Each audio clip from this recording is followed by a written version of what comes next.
talk about Sophie Cunningham making some comments about WNBA fans, what she believes fans may not have right about WNBA players, and how a lot of fans feel about, I would assume, hard plays, aggressive plays. I'm not quite sure. The WNBA thought it was safe. It thought its biggest star was untouchable. Then the numbers dropped, delivered by a legend, proving Caitlin Clark's exit isn't just a possibility, it's a financial inevitability. An undeniable truth has emerged, confirming the writing is on the wall. Forget loyalty. This is about astronomical money that will reshape women's basketball forever, and one star's future is now clearly outside the WNBA's grasp. Sophie Cunningham's recent controversial comments only underscore the turbulent waters the league now navigates, adding fuel to an already explosive situation that could see key players looking for the nearest exit. Last year had volunteered to join the Fever as Caitlin Clark's enforcer. And that's Angel McCree. She played in the league forever. She's 39 years old now. And really good player. I mean, a 6-time All-Star, 2-time scoring champ. Averaged 18.6 points a game in her career. And she makes some comments about Project B that's very interesting.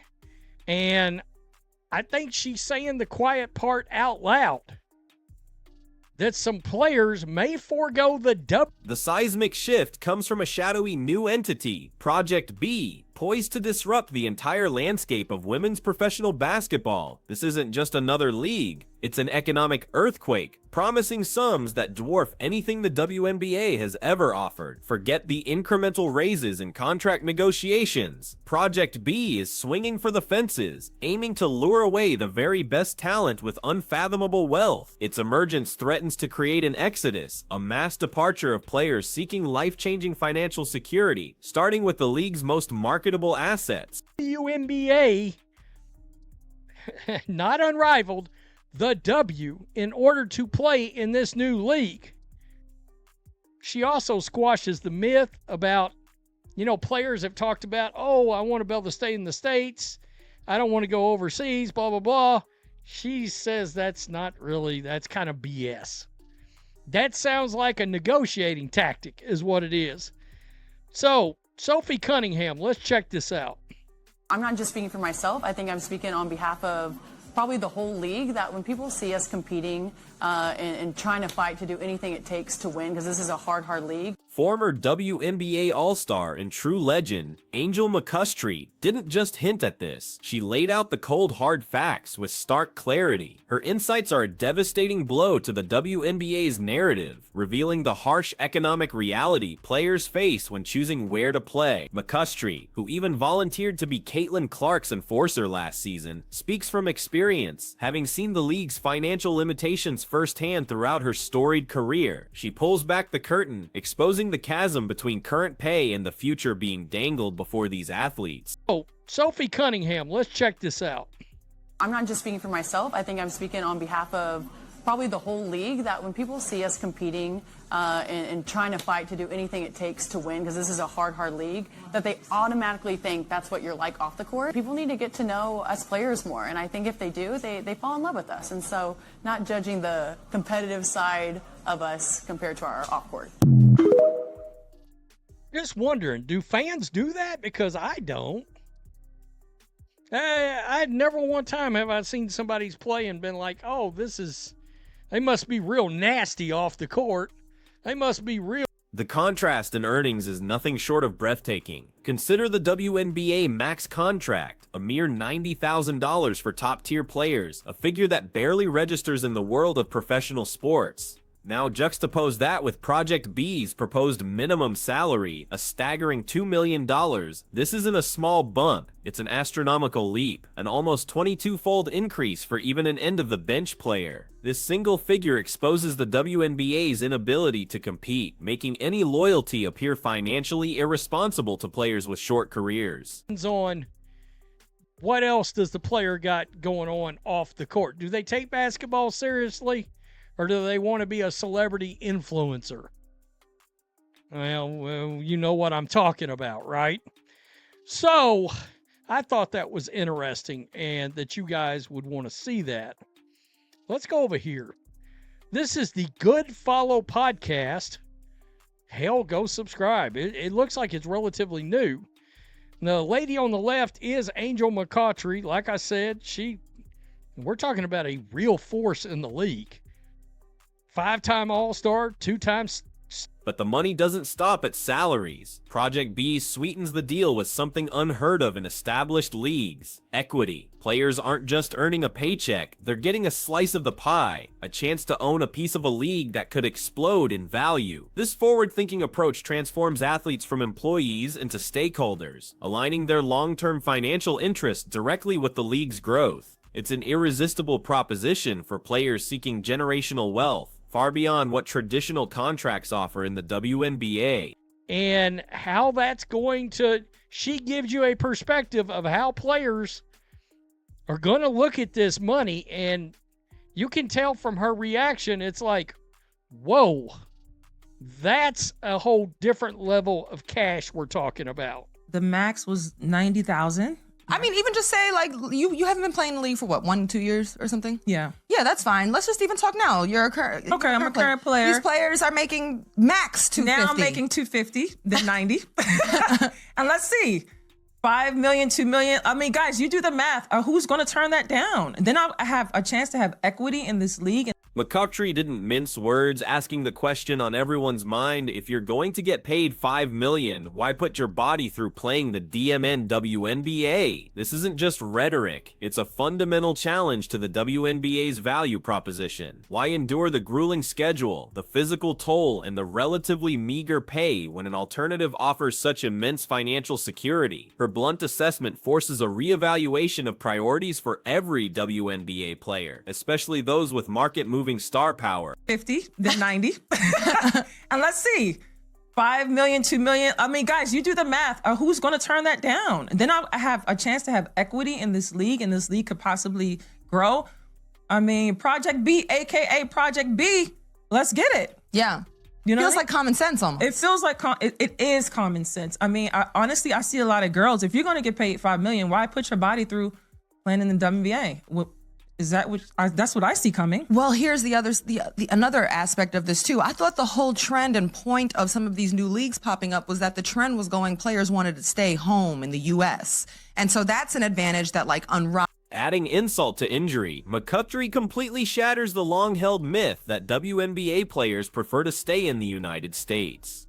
For years, the narrative has been spun that players prioritize being home, making leagues like unrivaled attractive, but McCree calls it BS. This manufactured preference, she explains, is largely a negotiating tactic, a convenient story that conveniently overlooks the desire for truly life-changing money. The truth is, players will travel, and they will go anywhere for the right price. You're fixing to see a lot of surprising names, I have a feeling, sign up for this league because they think the W is going to 850 or 1 million. Okay, well, what do you think they would pay A'ja Wilson?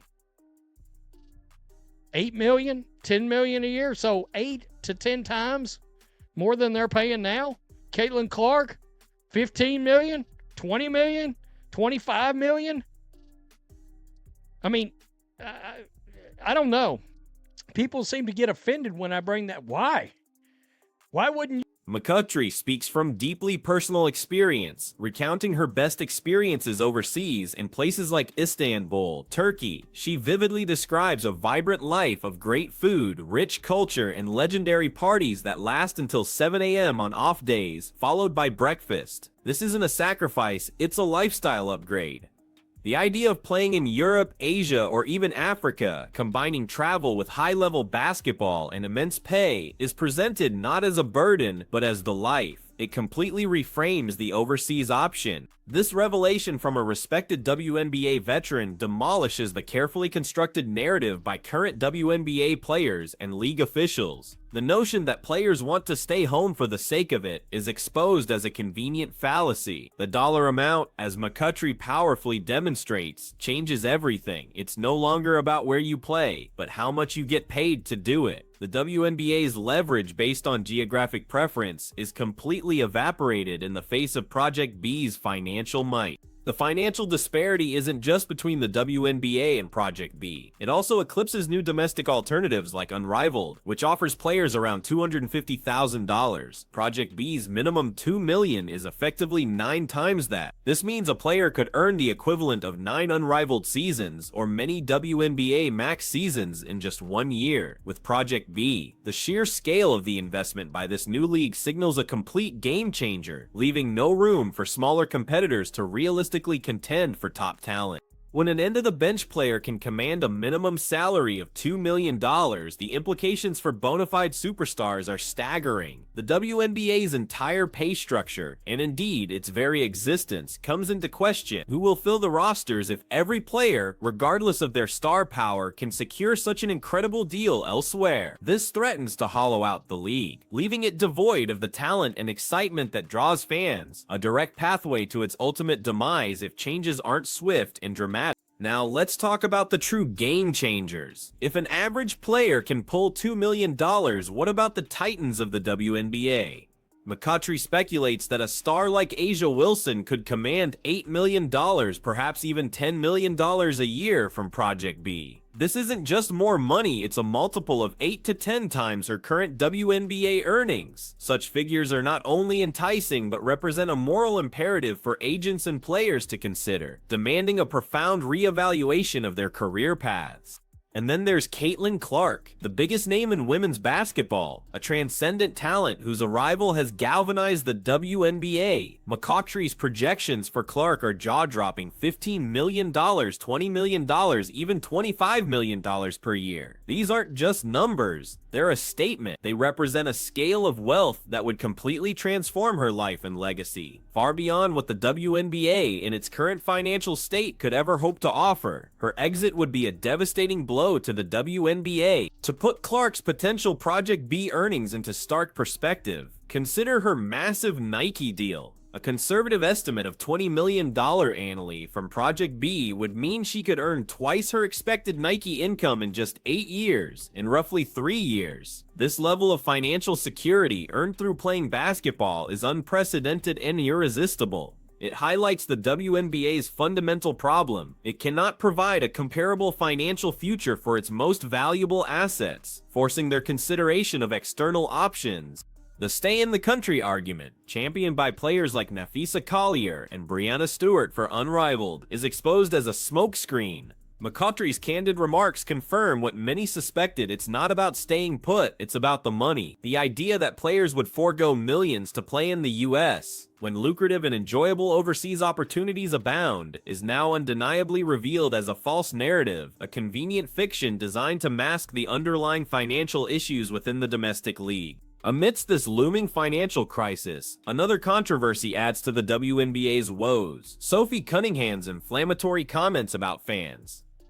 She suggested fans wrongly judge players based solely on their aggressive on-court play, failing to see their true off-court personalities. While she argued for understanding, her tone and implied criticism of the fanbase sparked significant backlash. This misstep highlights an underlying disconnect between players and the very audience crucial for the league's survival, further destabilizing its foundation. Cunningham's argument implies fans mistakenly equate competitive on-court aggression with a player's off-court character. She believes if fans truly knew them, they'd fall in love. However, she draws a crucial distinction. Dirty play is different. If a player is truly dirty, underhanded in their approach, that does reflect on their character. This nuance is critical, but her initial blanket statement risked alienating a fan base already grappling with the perception of the league, adding another layer of friction and discontent.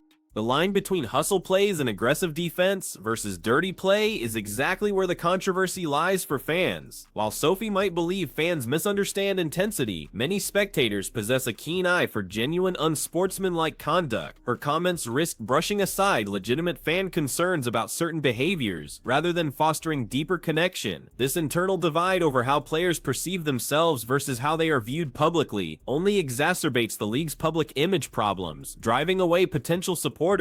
The confluence of these factors, the astronomical financial pull of Project B, the shattering of the stay-home myth, and the internal strife highlighted by player-fan controversies, creates a perfect storm. It's an environment where leaving the WNBA for unprecedented riches becomes not just a viable option, but the overwhelmingly logical choice for any athlete, especially those with the star power to demand top dollar. The league is now battling on multiple fronts, with its most valuable assets seemingly destined for other ventures. The WNBA faces an existential threat unlike anything in its history. Can it adapt, drastically improve player compensation, and mend its internal divisions to retain its brightest stars? Or will the siren song of multi-million-dollar contracts and global travel prove too powerful, leading to a mass exodus that leaves the league a shell of its former self? The imminent departure of players like Caitlin Clark, driven by irresistible financial realities, isn't just a possibility. It feels like an unavoidable reality, confirmed by the numbers, poised to rewrite the future of women's basketball forever.